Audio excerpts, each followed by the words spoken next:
So when we run a live focus group at an event, what we do is we recruit a customized group of people that are reflective of the kind of audience that the industry or group is trying to address with their message.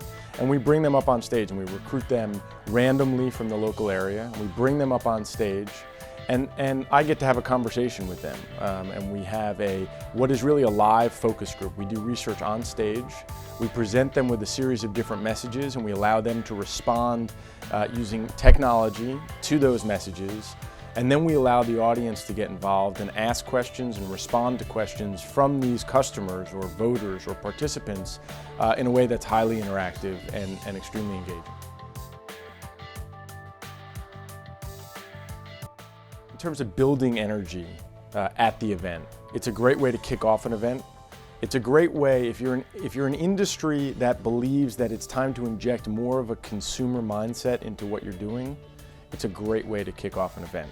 If you're trying to punctuate a point that you're trying to make throughout the event, it's a great way to end the event. And it's also, it's something that we've seen in our experience builds a lot of energy in the audience. And so at any moment where you need to build that energy, it can be a strong fit.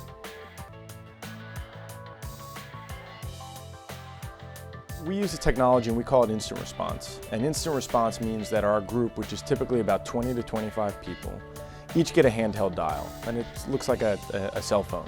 And on that dial, they can respond by turning their dial down to 0 or up to 100. And we ask them to respond on a moment-by-moment basis based on whether they have a positive or negative response to a given message. And the reason why we do that is because we believe that people respond to communication on a very emotional level.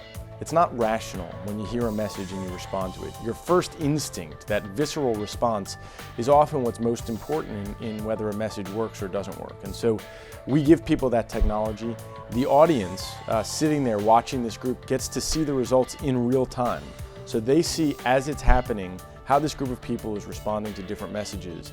And then, because we're seeing it in real time, we can then engage with our participants up on stage and understand why they responded the way that they did.